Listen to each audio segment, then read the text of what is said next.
Okay, so in this video we're going to do a comparison of the GoPro Hero 10 Black to the Insta360 Go 2. It's obviously much different cameras here. One's much bigger, heavier, and the other one's much smaller and lighter. Are they useful for all the same situations? We're going to explore that in this video. Obviously, with drones being a centered topic in my channel, we're going to be covering that aspect as well in this video. You can see here I've got several flights on this iFlight Evoke, and so obviously to carry all this weight I'm flying in on a 5-inch. So I asked over on my Instagram with a little preview of this video that was going to be coming up, if there's some things that you guys wanted to cover in that. So I'm going to pick a few things here. So B. Farnaman is asking me to look at image quality, native resolution, color saturation, and battery life. Apollo Dorusi is asking about additional flight time gained with the lower weight of the Insta360 Go 2. Van Live FPV is asking which camera is best for which situation. They seem so different. Thomas Sizabine is asking to compare quality versus weight. So we're going to be looking at some of those aspects in this video. Going to cover mostly the drone stuff towards the end, so if you want to skip over some of the creator stuff, that'll be towards the end of the video. At the beginning here, I'm going to talk about how I use both these cameras in my, basically as B-roll cameras for a lot of the videos and reviews that I do.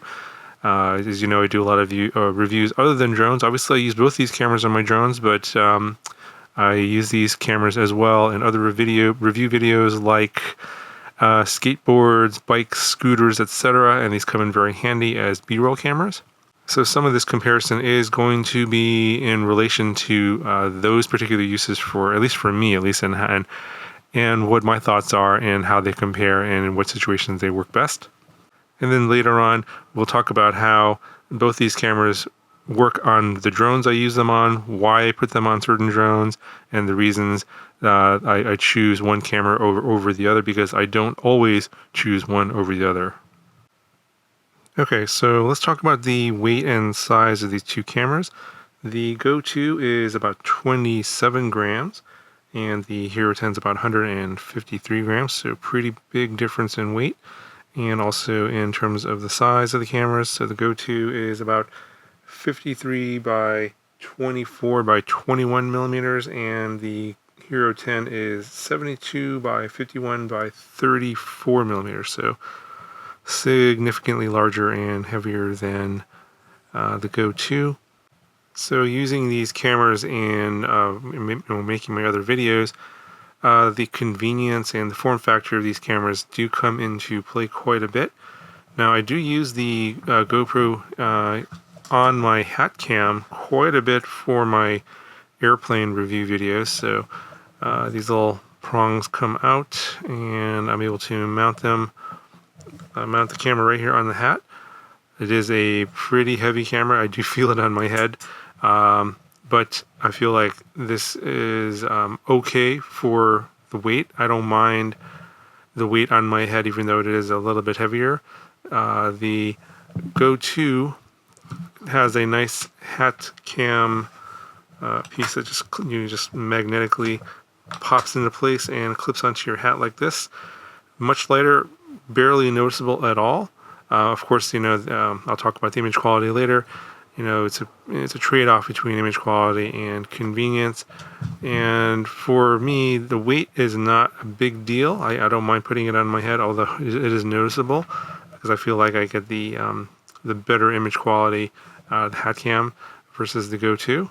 However, when it comes to using this on other types of situations, like for example, mounting things to like my bikes or skateboards, or on my chest, for example, I use this pendant mount, and you just hang this on your neck, and then just goes under your shirt, and then you can mount this on your chest. And this is much more convenient to use than the chest mount for the GoPro. That's kind of a hassle to put on. And this is actually, it gives you a wider field of view. I'll talk about that in a little more detail a little bit later. But for convenience, for example, I use this mount here pretty often because you just stick it onto stuff like your RC cars, for example, or it has a sticky mount here, where you can use like a battery strap or something to wrap it around something and it'll hold on, and you can get a lot of unique perspectives from something this tiny. So if you try and put something like a GoPro of this weight and size on a small RC car, it just doesn't fit. You're not able to mount it at all. It's not possible.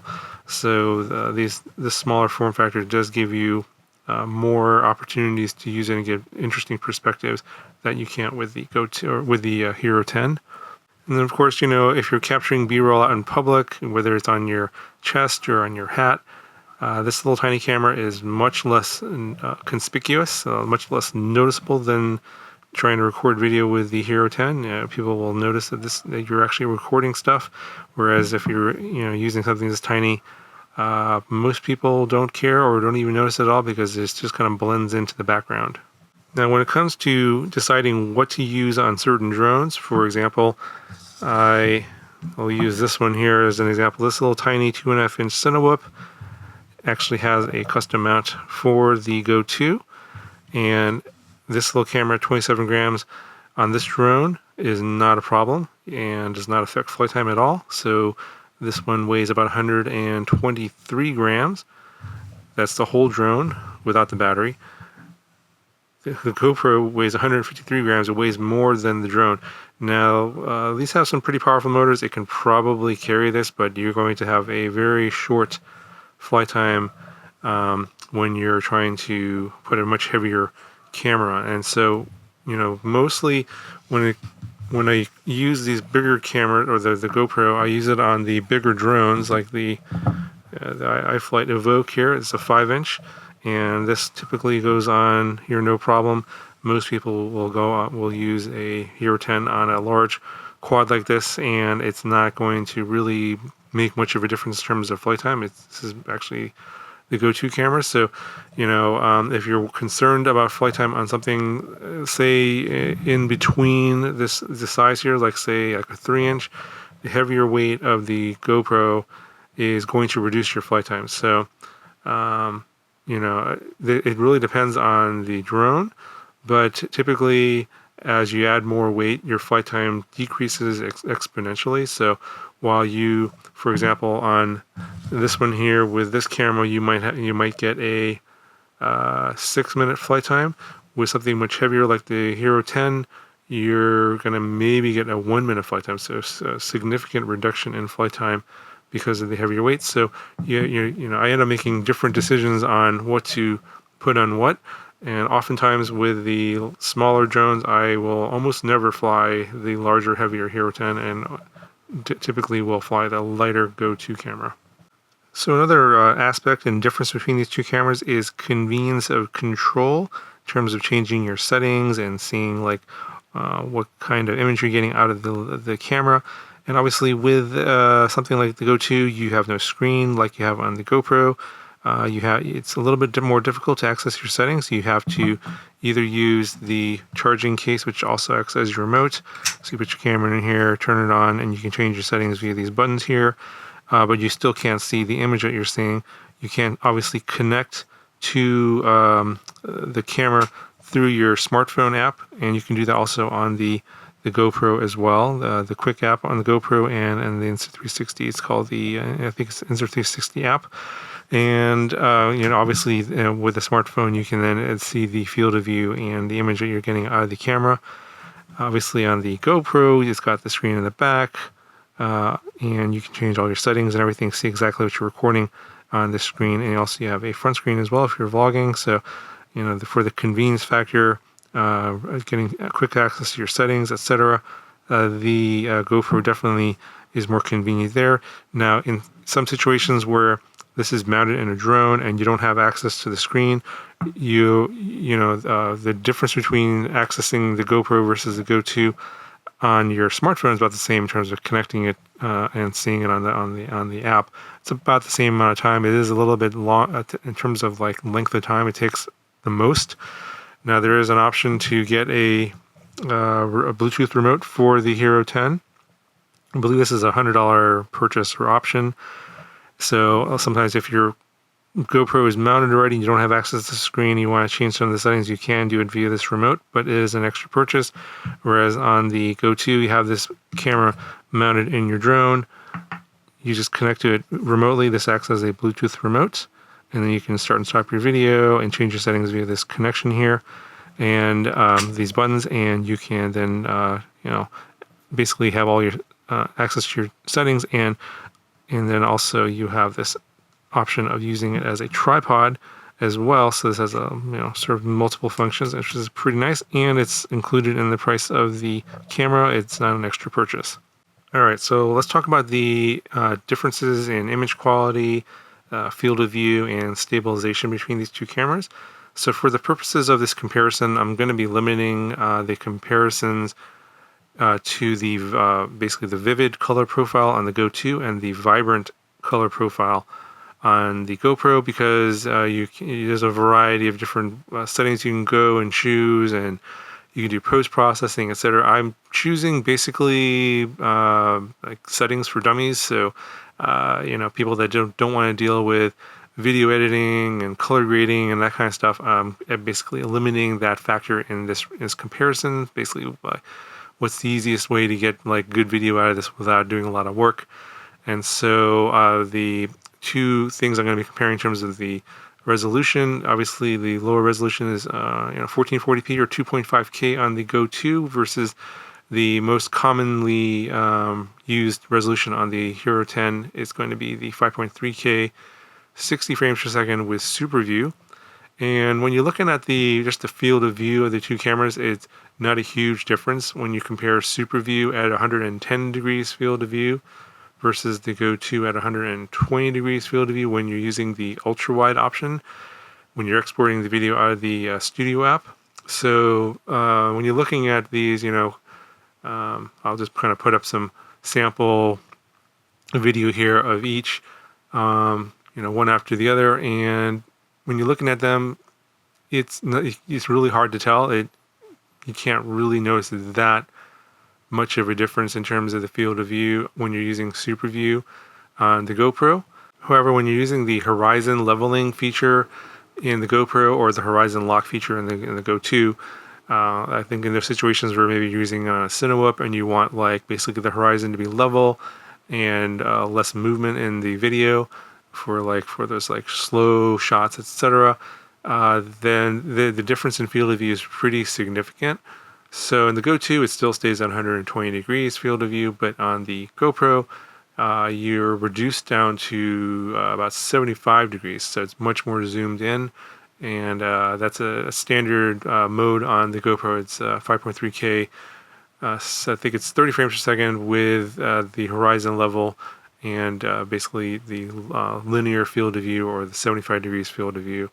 And so when you're seeing this footage here, you can definitely see a big difference in the field of view between the two cameras, and the GoPro is much more zoomed in. Now, taking a look at the color difference here, in terms of the vibrant versus the vivid, vibrant on the GoPro and vivid on the Go 2, they both look pretty decent. They're both fairly saturated. I personally don't like either one of them, but this is, I think, what these companies have decided is a good look for straight out of the camera without a lot of work. Obviously, as a video creator, I would prefer to do my own color grading and make the look the way I want it to look. But for those people that don't know how to do that, or just want the best image possible, vivid versus vibrant is obviously what these companies have decided that most people should use. So I'm going on that. Now, if you're looking at this based on this flight footage here, you can see the differences between the two. I will put some of this, side by side here for your comparison. I think the GoPro's slightly less overexposed. Now, granted, I didn't use any of the ND filters that are possible on these cameras, so it is. I think, in my opinion, the Go 2 needs the ND filter quite a bit more than the GoPro. The GoPro has a wider dynamic range, so it doesn't really suffer as much with the lack of the ND filter. So I would definitely recommend you guys get the ND filter set for the go to, and which, by the way, if you happen to use my link down in the video description and get it from the Insta360 store, the ND filter set is included in the cost of the camera, whereas you would have to pay extra $30, $40 for that if you get it somewhere else. But anyway, yeah, if you look at just the colors and the exposure, the Go2 without any filters in either camera, definitely the highlights are more overexposed compared to the GoPro. And then, but in terms of the rest of the image, it looks pretty close. Now, if you're looking at the resolution, or basically the resolution of each of the cameras, the GoPro clearly will win if you're doing a bunch of pixel peeping and looking at those. If you zoom in on the image and looking at that 400%, for example, the GoPro is going to have better image quality. It's more than double the resolution of the Go2. But in most situations, especially if you're exporting this to Facebook, Instagram, YouTube, social media, most people are going to be watching this on like something like a small screen, like a cell phone or a tablet. Maybe it's like a laptop screen, and in those cases, it's harder to tell which is better and which is worse. Now, if you're watching this on a giant 80-inch, 8K display, yeah, okay, at that point you're probably going to be able to notice the difference. But how many of us are actually watching our videos that closely and on such a large screen where you can notice those kind of differences? So, for most practical purposes, having the larger resolution of the GoPro is definitely a nice thing, especially if you're doing professional video and you're trying to get like the highest quality video. But for most, casual use, the Go2 is more than sufficient, in my opinion. And, most people putting things on Facebook, Instagram, and YouTube won't be able to tell that the lower resolution isn't going to be that much of a big deal, in my opinion. So when we're taking a look at the stabilization of the cameras here, the Hero 10, obviously, they're on Hypersmooth 4.0 now. In my opinion, it's pretty good. There's still some sort of strange things that happen on when you do a lot of yaw movements. And also those things kind of come out as well on the Go2 when you're just exporting it with the standard flow state or the FPV stabilization. They're both very good in my opinion, but they're both kind of different. So, there's a lot of differences of opinion as to which is better. It's hard to really declare a winner, in my opinion, between the two. Some people really like the super view look, kind of zoomed in look, whereas you don't get as much of that on the Go2 stabilization and the way it is rendered. You get the distortion on the outside of the frame is quite a bit different between the two cameras when you're looking at them. It really just kind of boils down to your preferences as to which one you like.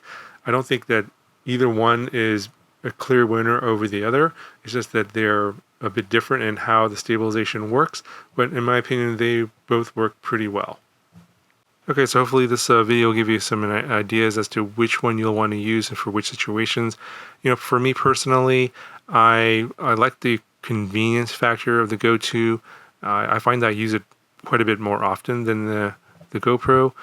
But in those situations where I don't mind the extra weight and the size, and I want the better image quality for specific purposes, I will definitely choose the GoPro over the Go2. But I think that, in terms of like overall use, in terms of my content creation, things I use it for, in terms of like my video reviews, I tend to use the Go2 probably 75% of the time, and maybe the GoPro about 25% of the time. So that's sort of my breakdown. So let's just say that what it boils down to really depends on the situation and what you want to use the cameras for, and whether or not those situations make sense for you. I think that's kind of a judgment call, and so I just wanted to present the sort of my perspective on that, and you guys can make your own decision as to which one you think is better for you. Now, if I had to choose, if I could only buy one camera, I would personally get the Go2 just because it's just more versatile, and I think that the lower image quality is a worthwhile trade-off in my opinion. So that's just my opinion on that. Obviously, there's definitely a lot of people that would prefer the GoPro, and you're more than I can't disagree with that. It's a great camera as well, and so for a lot of situations, it's going to work really well for those people.